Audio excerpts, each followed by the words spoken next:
नमस्कार दोस्तों, स्वागत है आप सभी के एचपी एग्ज़ाम फेयर्स में। आज हम साइंस के क्वेश्चन करने वाले हैं जो भी पटवारी के एग्ज़ाम में 2012 से लेके आज तक आए हुए हैं। तो वैसे तो आप सभी को पता है पटवारी का जो पैटर्न रहता है वो 100 क्वेश्चन वाला रहता है। उसमें 25 जो क्वेश्चन होते हैं वो जीके वाले रहते हैं, यानी Himachal GK, India GK, science, ये वाला पार्ट उसमें रहता है। तो साइंस के मैक्सिमम आपको 4, 5, 6 क्वेश्चन ही एग्जाम में आते हैं, इससे ज़्यादा नहीं आते।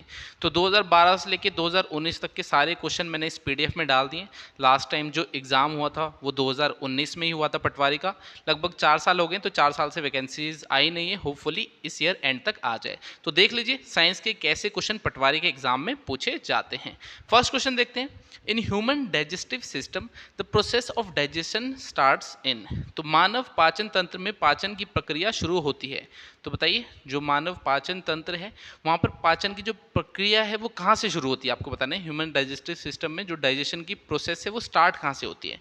ऑस्कोफेगस से, ओरल कैविटी से, डिओडेनम से या स्टमक से? तो बताइए जो डाइजेशन की प्रोसेस है वो स्टार्ट कहाँ से होती है ह्यूमन डाइजेस्टिव सिस्टम में?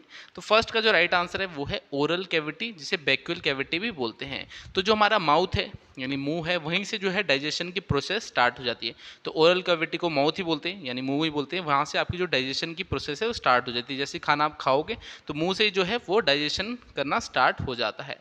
तो फर्स्ट का जो राइट आंसर है वो option B, oral cavity. Second देखते हैं, which one of the following statement is not true for mammals. तो आपको बताना है जो स्तनधारियां होते हैं उनके लिए इनमें से कौन सा कथन सही नहीं है। तो 4 स्टेटमेंट दे रखिए, इनमें से एक स्टेटमेंट गलत होगी। तो देख लेते हैं। They possesses hair on the body, यानी उनके शरीर में बाल होते हैं, तो ये स्टेटमेंट सही है। सम ऑफ देम ले एग्स, तो उनमें से कुछ एग्स भी देते हैं, जैसे मैमल्स में प्लेटिपस भी आता है वो एग्स देता है।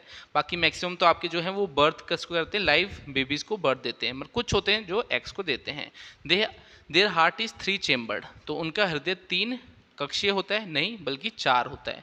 तो मैमल्स के जो हार्ट होता है उसमें कितने, 4 जो हैं आपके चेम्बर होते हैं। सम आर एक्वेटिक, तो कुछ एक्वेटिक भी होते हैं, जैसे वेल हो गई तो वो भी आपकी मैमल होती है। तो इसमें जो स्टेटमेंट गलत है वो कौन सी है, वो है their heart is 3 chambered.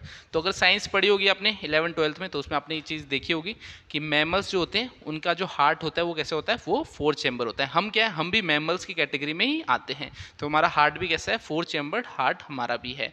Second का राइट आंसर क्या है, option C, there heart is 3 chambered. ये स्टेटमेंट गलत है। चलिए नेक्स्ट क्वेश्चन देखते हैं। Third, which one of the following metal is mainly used in mobile phone batteries. तो निम्न में से कौन सी धातु मुख्य रूप से मोबाइल फोन की बैटरी में उपयोग की जाती है? तो बताइए अभी मोबाइल में आप इस वीडियो को देख रहे हो तो आपके मोबाइल में जो बैटरी है उसमें कौन सा मेटल यूज किया जाता है? कॉपर, जिंक, निकल या लिथियम? तो इजी सा क्वेश्चन है। वैसे मैंने आपको बताया पटवारी का पेपर इतना टफ नहीं होता, तभी जो मेरिट है वो ज़्यादा रहती है। तो 100 में से 90 भी मेरिट चली जाती है, क्योंकि पेपर इतना जो है टफ नहीं होता। बाकी इस बार देखते हैं, अगर HPPSC कंडक्ट करेगा तो पेपर पैटर्न चेंज हो सकता है। तब थोड़ा आपका ऐसा है कि पेपर हार्ड लेवल का आ सकता है, और थोड़ा पेपर पैटर्न भी चेंज हो सकता है, सिलेबस भी चेंज हो सकता है। मगर फिलहाल कुछ भी कंफर्म नहीं है। फिलहाल के लिए तो सोचिए जो रेवेन्यू डिपार्टमेंट है वही एग्जाम लेगा, क्योंकि अभी कोई भी अपडेट आई नहीं है। तो जो 100 क्वेश्चन वाला पैटर्न है उसके अकॉर्डिंग ही हम अपनी तैयारी जो है कंटिन्यू रखेंगे जब तक एग्जाम की नोटिफिकेशन नहीं आती। तो जो मोबाइल फ़ोन बैटरी है उसमें कौन सी मेटल यूज़ होता है, उसमें लिथियम यूज़ होता है। थर्ड का राइट आंसर क्या है? थर्ड का जो राइट आंसर है वो है ऑप्शन डी। फोर्थ है, the density of water is greater than the density of kerosene oil if the two are mixed. तो आपको बता रहा है इसमें जो घनत्व होता है, जो आपका वाटर होता है उसका घनत्व जो है केरोसिन से ज़्यादा है। तो अगर इन दोनों को मिक्स किया जाएगा तो क्या होगा? जो वाटर है वो फ्लोट करेगा केरोसिन पे, या केरोसिन फ्लोट्स ऑन वाटर, या केरोसिन डिजॉल्व्स इन वाटर, या दे मिक्स यूनिफॉर्मली। तो इसमें फोर्थ का राइट आंसर क्या है? फोर्थ का जो राइट आंसर है वो है केरोसिन फ्लोट्स ऑन वाटर। तो जो मिट्टी का तेल होगा वो पानी पर तैरता है। क्यों तैरता है? क्योंकि जो मिट्टी का तेल है यानी केरोसिन है उसकी डेंसिटी कम है वाटर से, वाटर की ज़्यादा है, तो वाटर नीचे रह जाएगा और केरोसिन ऑयल जो है वो ऊपर आ जाएगा, यानी मिट्टी का तेल ऊपर आ जाएगा क्योंकि उसकी डेंसिटी कम है वाटर से। तो फोर्थ का राइट आंसर क्या है? ऑप्शन बी, मिट्टी का तेल पानी पर तैरता है। चलिए नेक्स्ट देखते हैं। फिफ्थ है, which type of animal is a well. तो इसमें पूछ रहा है जो वेल है वो कौन सा जो है एनिमल है, कौन से टाइप का एनिमल है। तो एनिमल्स हैं उन्हें 5 जो टाइप्स से उसमें डिवाइड किया जाता है, जैसे मैमल्स हो गए, बर्ड्स हो गए, फिश हो गए, रेप्टाइल्स हो गए, एम्फीबियंस होंगे। तो इनमें से आपको पूछ रहा है जो एनिमल जो वेल है वो कौन से टाइप का एनिमल है। मैमल है, कॉट है, क्रॉलर है या बर्ड है? तो फिफ्थ का राइट आंसर क्या है? फिफ्थ का जो राइट आंसर है वो है मैमल्स। तो वेल किस में आता है? मैमल्स में आता है। वेल में क्या होता है? वो आपके वार्म ब्लडेड होते हैं, वो लाइव बेबीज होते हैं, उनको बर्थ देते हैं। तो जो आपका वेल है वो कौन सी कैटेगरी में आता है? वो मैमल वाली कैटेगरी में आपका आता है। फिफ्थ का राइट आंसर ऑप्शन ए है। सिक्स्थ है kwashiorkor disease is caused by the deficiency of which nutrient. तो आपको बताना है जो क्वाशिकोर रोग है वो किसकी कमी से होता है, कौन से न्यूट्रिएंट की कमी से होता है? प्रोटीन की, विटामिन डी, आयरन या थिक? तो बताइए सिक्स्थ का राइट आंसर क्या है? सिक्स्थ का जो राइट आंसर है वो है प्रोटीन। तो जो क्वाशिकोर ये डिसीज़ है आपकी, ये किसकी कमी से होती है? प्रोटीन की कमी से। अगर हमारी डाइट में प्रोटीन नहीं होगी एडुकेट क्वांटिटी में, तो हमें कौन सी डिसीज हो सकती है? क्वाशिकोर हो सकती है। तो ये प्रोटीन की कमी से होती है। सिक्स्थ का राइट आंसर ऑप्शन ए है। सेवंथ है kidney in humans is a part of the system for. तो जो मानव में जो आपका किडनी होता है वो किस तरह का पार्ट है आपसे पूछा जा रहा है? न्यूट्रिशन है, रिस्पिरेशन है, एक्सक्रीशन है या ट्रांसपोर्टेशन है? तो बताइए जो किडनी है वो क्या करता है मानव जो हमारा सिस्टम है उसमें, ह्यूमन सिस्टम में? तो सेवंथ का राइट आंसर क्या है? सेवंथ का जो राइट आंसर है वो है एक्सक्रीशन। एक्सक्रीशन क्यों? जो किडनी है वो क्या करता है? वो जो वेस्ट होता है हमारे ब्लड में उसे रिमूव करता है। तो ये आपका एक्सक्रीशन वाला सिस्टम में आता है। तो kidney in human is a part of which system? Excretion, क्योंकि जो ब्लड होता है उसे प्योरीफाई करता है हमारे बॉडी में किडनी। सेवंथ का राइट आंसर ऑप्शन सी है। एट्थ है व्हाट इज रेंडर पेस्ट। तो आपको बताना है जो रेंडर पेस्ट है ये क्या है? एक अफ्रीकन हर्ट डिसीज़ है, animal disease found in China है, animal disease found in India है या animal disease found in America? तो बताइए रेंडर पेस्ट क्या है? एट्थ का जो राइट आंसर है वो क्या है? वो वैसे ये अफ्रीका में भी मिलती है आपकी, एशिया में भी ये आपकी डिसीज़ देखी जाती है एनिमल में, और यूरोप में भी। तो इसका एक आपका जो है कॉमन आंसर नहीं हो सकता, क्योंकि एशिया में तो इंडिया भी आता है आपका। तो अफ्रीका वैसे जो आंसर की थी उसमें अफ्रीका वाला इसमें दे रखा था, यानी ये रेंडर पेस्ट एक एनिमल डिसीज़ है जो कि अफ्रीका, आपका एशिया हो गया, यूरोप, यहाँ पर देखी जाती है। तो एट्थ का राइट आंसर की के अकॉर्डिंग था अफ्रीकन। तो अफ्रीकन हर्ट डिसीज़, ठीक है। हर्ट क्या हो गया? एनिमल जो होते हैं उनका एक स्मूथ टाइप होता है, तो ये अफ्रीकन हर्ट डिसीज़ है। एट्थ का राइट आंसर ऑप्शन ए है। अगर आपको इस लेक्चर की पीडीएफ चाहिए होगी तो वो आपको हमारे ऐप में मिल जाएगी। पटवारी का कंप्लीट कोर्स हमने बना रखा है, नीचे डिस्क्रिप्शन में आपको हमारे ऐप का लिंक मिल जाएगा, वहाँ पर आप जाके उसे चेकआउट कर सकते हैं। तो ऐसी कई सारी पीडीएफ है, पटवारी के पिछले 10 साल के प्रीवियस ईयर पेपर है, टेस्ट सीरीज़ है, लेक्चर्स हैं, मैथ के लेक्चर, हिंदी के लेक्चर, इंग्लिश के, हिमाचल जी के, हर एक चीज़ हमने उसमें ऐड करके। उसके अलावा आपको कोई भी सोर्स फॉलो करने की ज़रूरत नहीं है। तो पटवारी के कोर्स को चेकआउट जरूर करना, ऐप का लिंक डिस्क्रिप्शन में दिया हुआ है। 9 देखिए, name the creature which is not a bird but can fly. तो आपको ऐसा क्रीचर बताना है जो बर्ड नहीं है पर फ्लाई कर सकता है। Would packer, owl, ostrich, bat. तो बताइए कौन सा इनमें से जो बर्ड की कैटेगरी में नहीं आता बट फ्लाई कर सकता है? जैसे मैंने आपको बताया था जो एनिमल्स है उन्हें 5 जो है टाइप्स में डिवाइड किया जाता है, जैसे mammals, bird, fish, reptiles, amphibians. तो उनमें आपको बताना है ऐसा कौन सा एनिमल है, क्रीचर है जो बर्ड नहीं है बट फ्लाई कर सकता है। तो वो कौन है? वो बैट है। तो बैट जो है वो किसकी कैटेगरी में आता है? मैमल की कैटेगरी में आता है। क्यों आता है? क्योंकि उसके शरीर में हेयर है, जो बेबीज है वो अंडे नहीं देता बैट, वो क्या करता है लाइव जो बच्चे होते हैं उनको बर्थ देता है। तो इसलिए मैमल की कैटेगरी में आता है और ये उड़ भी सकता है। तो ये बर्ड नहीं है बल्कि मैमल की कैटेगरी में आता है और फ्लाई भी कर सकता है। 9th का right answer option D bat है। 10th है which feature of food is identified by the red and brown mark made on food packets. तो आपको बताना है जो कौन सा फीचर है फूड पैकेट्स में। अगर आपको खाने का पैकेट होगा उसमें अगर रेड एंड ब्राउन मार्क होगा, तो अगर किसी खाने के पैकेट में रेड और ब्राउन मार्क होगा तो उससे आपको क्या पता लगता है वो फूड कैसा है? वेजिटेरियन है, नॉन वेजिटेरियन फूड है, vegetarian and non vegetarian food है, नन ऑफ दिस? तो बताइए अगर कोई फूड पैकेट हो जिसमें रेड एंड ब्राउन मार्क हो तो उससे आप क्या आइडेंटिफाई करोगे? तो इसका राइट आंसर है नन ऑफ दिस। क्यों नन ऑफ दिस? क्योंकि जो रेड मार्क होता है वो किस लिए होता है? वो आपका नॉन वेजिटेरियन जो फूड होते हैं उनके लिए होता है, और जो आपका ब्राउन इसमें दे रखा है वो होता है नॉन लैक्टो वेजिटेरियन फूड। तो ऐसा कोई भी ऑप्शन दिया नहीं था जिसमें नॉन लैक्टो वेजिटेरियन फूड भी लिखा होगा, तो इसका राइट आंसर है नन ऑफ दीज। तो आप देख सकते हैं साइंस के किस टाइप के क्वेश्चन पटवारी के एग्जाम में पूछे जा रहे हैं। इतने हाई लेवल भी नहीं है मगर बेसिक सी नॉलेज आपको ज़रूर होनी चाहिए। जो जीके वाला पार्ट है वैसे तो ईजी रहता है। 11 देखिए, leukemia is a disease related to. तो अब ये जो डिसीज़ है ल्यूकीमिया, ये किससे रिलेटेड है? आइज से, ब्रेन से, लंग्स से, ब्लड से? तो मैक्सिमम स्टूडेंट्स जो इतने टाइम से तैयारी कर रहे हैं वो तो इजीली आंसर बता देंगे। जो ल्यूकीमिया है वो किससे रिलेटेड है? वो ब्लड से रिलेटेड डिसीज़ है। तो 11th का राइट आंसर क्या है? Leukemia is a disease related to blood. एक वीडियो आपके लिए अलग से मैं बना दूंगा जिसमें 2019 में जो पटवारी का एग्ज़ाम हुआ था उसका एनालिसिस कर दूंगा, आपको कट ऑफ बता दूंगा, हर एक कैटेगरी की कितनी कट ऑफ गई थी, कितनी वैकेंसीज थी उस टाइम, तो उससे आपको थोड़ा आइडिया लग जाएगा कि पटवारी का एग्ज़ाम कैसा आता है, क्या कट ऑफ रहती है, कितने कैंडिडेट्स एग्ज़ाम देते हैं और कितनी वैकेंसीज पिछली बार थी। तो एक सेपरेट वीडियो बनाऊंगा, उसके लिए चैनल को सब्सक्राइब कर दो, आपको जो है नोटिफिकेशन मिल जाएगी, या फिर नीचे हमारे टेलीग्राम चैनल का लिंक दिया है उसे ज्वाइन कर लेना, वहाँ पर भी मैं जो है उस वीडियो का लिंक पेस्ट कर दूंगा। तो एक सेपरेट वीडियो ज़रूर बनाऊंगा, पटवारी की सारी डिटेल्स दूंगा, क्या एज चाहिए एग्ज़ाम देने के लिए, एजुकेशन क्वालिफिकेशन क्या होनी चाहिए, पैटर्न चेंज हो सकता है या नहीं हो सकता, सब जो डिटेल्स है आपको वहाँ पर उसमें मिल जाएगी। तो अभी तो हम साइंस के क्वेश्चन करते हैं। 12th है, what is the outer most layer of the teeth called. तो दांतों की सबसे बाहरी परत क्या कहलाती है, तो बताइए क्या कहलाती है, एनेमल, डेंटिन, सीमेंट या नन ऑफ द अबव।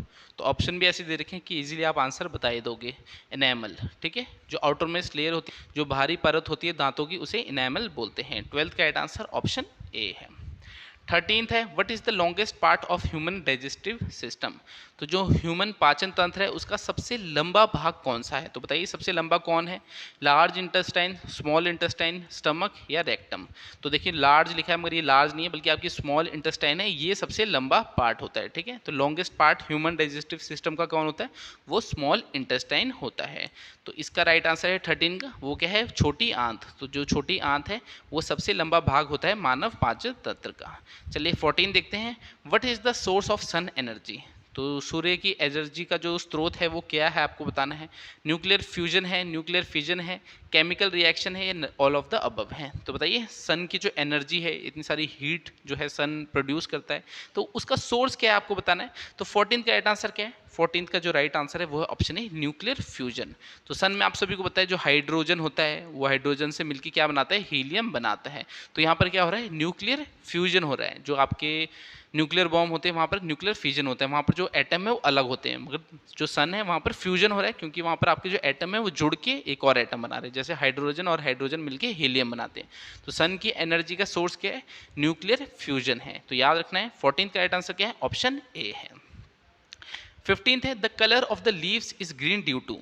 तो पत्तियों का रंग हरा होने का कारण क्या है, तो बताइए जो पौधे होते हैं उनके जो पत्ते होते हैं वो ग्रीन क्यों होते हैं, जिंक, नाइट्रोजन, क्लोरोफिल या नन ऑफ दिस। तो किसके कारण वो ग्रीन होते हैं, जो कलर होता है लीव्स का।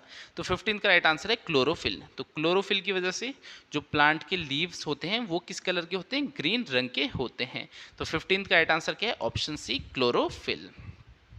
16th है, व्हाट इज ड्राई आइस। तो आपको ड्राई आइस बतानी है, ड्राई आइस क्या है, सॉलिड ऑक्सीजन है, सॉलिड नाइट्रोजन है, सॉलिड कार्बन डाइऑक्साइड है या सॉलिड सल्फर है। तो ड्राई आइस क्या है, ड्राई आइस जो है आपकी वो है सॉलिड CO2। तो ये क्या है, सॉलिड जो CO2 होते हैं उसे क्या बोलते हैं, ड्राई आइस भी बोलते हैं। तो याद रखना है ऑप्शन सी इसका राइट आंसर है, सॉलिड CO2 यानी सॉलिड कार्बन डाइऑक्साइड को ड्राई आइस भी बोलते हैं। 16 का राइट आंसर ऑप्शन सी है। 17th है, which of the following type of medicine is used for the treatment of indigestion.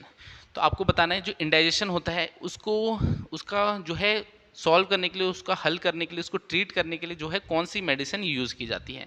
तो कभी भी आपको इंडाइजेशन हो, जैसे गैस टाइप हो रही है आपकी बॉडी में, तो आप कौन सी मेडिसिन खाते हो, एंटीबायोटिक मेडिसिन खाते हो, एनाल्जेसिक्स खाते हो, एंटासिड खाते हो या एसेप्टिक प्रेस खाते हो। तो इसका राइट आंसर है एंटा एसिड। तो जब भी हमारी बॉडी में इंडाइजेशन होता है, जो खाना है वो ठीक से पचता नहीं है, तब हम उसके लिए एंटा एसिड खाते हैं। तो उपज के उपचार के लिए निम्न में से किस प्रकार की दवा का उपयोग किया जाता है, तो वो एंटा एसिड यानी एंटा एसिड का जो है यूज़ किया जाता है इंडाइजेशन के लिए। 17 का राइट आंसर ऑप्शन सी है। 18th है, which of the following is not an example of biomass energy source. तो आपको बताना है इनमें से बायोमास एनर्जी सोर्स का एग्जाम्पल कौन सा नहीं है, wood, dung gas, nuclear energy, coal. तो बताइए बायोमास एनर्जी का जो एग्जाम्पल नहीं है वो कौन सा नहीं है। 18th का जो राइट आंसर है वो है न्यूक्लियर एनर्जी। तो ये न्यूक्लियर एनर्जी कोई भी बायोमास एनर्जी का सोर्स नहीं है। वुड, डंग, जो डंग गैस होती है, कोल होती है, ये बायोमास एनर्जी का सोर्स होती है। Nuclear energy is not an example of biomass energy. 18th का राइट आंसर ऑप्शन सी है। What is xylem responsible for in plants. तो पौधों में जो जाइलम होता है वो किसके लिए जिम्मेदार होता है, तो बताइए जो पौधा होता है उसमें जाइलम क्या करता है, वाटर को ट्रांसपोर्ट करता है, transportation of food, transport of amino acid या ट्रांसपोर्ट ऑफ ऑक्सीजन। तो जो प्लांट्स होते हैं उसमें जाइलम क्या करता है, वो वाटर को ट्रांसपोर्ट करता है। एक आपका फाइलम भी होता है, जो फाइलम होता है वो फूड को ट्रांसपोर्ट करता है। तो ये दोनों याद रखना है, प्लांट्स में जो जाइलम होता है वो वाटर को ट्रांसपोर्ट करता है और जो फाइलम होता है वो फूड को ट्रांसपोर्ट करता है। तो फिलहाल तो हमसे पूछा था जाइलम किस लिए रिस्पॉन्सिबल होता है प्लांट्स में, तो वाटर को वो है ट्रांसपोर्ट करता है प्लांट के अंदर। 19 का राइट आंसर ऑप्शन ए है। 20 है which of the following is a type of resource iron ore. तो इनमें से कौन सा एक प्रकार का संसाधन लॉ है। तो आयरन ओर एकदम से आपसे पूछा है सिंपली कि क्या चीज़ है आयरन ओर, रिन्यूएबल है, द फ्लो है, ऑर्गेनिक है या नॉन रिन्यूएबल है। तो आयरन ओर क्या है, ये आपकी नॉन रिन्यूएबल है, यानी एक बार ख़त्म हो गई, अगर लार्ज क्वांटिटी में यूज़ करते गए तो एक टाइम बाद ये ख़त्म भी हो जाएगी। ऐसा नहीं है कि रिन्यूएबल ये आपकी एनर्जी है। तो आपकी जैसे हाइड्रो एनर्जी होगी वो रिन्यू हो जाती है, पानी तो चलता रहता है, पानी का कोई भी वो नहीं है, मगर आयरन ओर होगी ये ऐसी चीज़ें ये खत्म हो जाती है। तो ये क्या ऐसी है, नॉन रिन्यूएबल एनर्जी है। 20 का राइट आंसर ऑप्शन डी है। 21 है what is the instrument use to measure the intensity of an earthquake called. तो भूकंप की तीव्रता को मापने वाले यंत्र का क्या कहते हैं। तो बताइए, जो भूकंप यानी अर्थक्वेक की इंटेंसिटी को मेजर करता है वो इंस्ट्रूमेंट क्या है, मोनोग्राफ है, गैल्वेनोमीटर है, सिस्मोग्राफ है या हाइड्रोग्राफ है। तो ये भी इजी सा क्वेश्चन है। 21 का जो राइट आंसर है वो है सिस्मोग्राफ। तो सिस्मोग्राफ क्या करता है, ये मेजर करता है अर्थक्वेक की इंटेंसिटी को। 21 का राइट आंसर ऑप्शन सी है। 23 है what is mostly found in cow dung gas. तो जो गोबर गैस होती है उसमें मोस्टली क्या मिलता है। तो बताइए क्या मिलता है, मीथेन, कार्बन डाइऑक्साइड, ब्यूटेन या चाइल्ड बर्थ। तो बताइए, जो काउ डंग गैस होती है, गोबर गैस होती है, उसमें अधिकांश मात्रा में क्या मिला जाता है, तो उसमें मीथेन मिलती है। तो 23 का राइट आंसर क्या है, 23 का जो राइट आंसर है वो है ऑप्शन ए। तो काउ डंग गैस यानी गोबर गैस में क्या मिलता है, आपका मैक्सिमम क्वांटिटी में मीथेन मिलती है। 24 है what is the normal human body temperature. तो जो ह्यूमन बॉडी होती है, मानव शरीर होता है, उसका सामान्य तापमान कितना होता है। तो बताइए सामान्य तापमान कितना होता है। ये भी आपका एक तरह से जन जीके का ही क्वेश्चन है। तो 24 का राइट आंसर क्या है, 24 का जो राइट आंसर है वो है ऑप्शन बी, 98.4 फ़ारेनहाइट।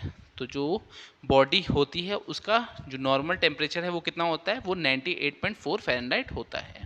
वैसे तो एग्जैक्ट 98.6 होता है, मगर ऑप्शन में हमें 98.4 दिया है तो इसी को हम ठीक मान के चलेंगे। 25 देखते हैं what do the sun rays providers. तो सूर्य की किरणें हमें क्या प्रदान करती है। तो बताइए क्या मिलता है सन रेज से, vitamin A, vitamin B, vitamin C या विटामिन डी। तो ये भी इजी सा क्वेश्चन है। इसका जो राइट आंसर है वो है विटामिन डी।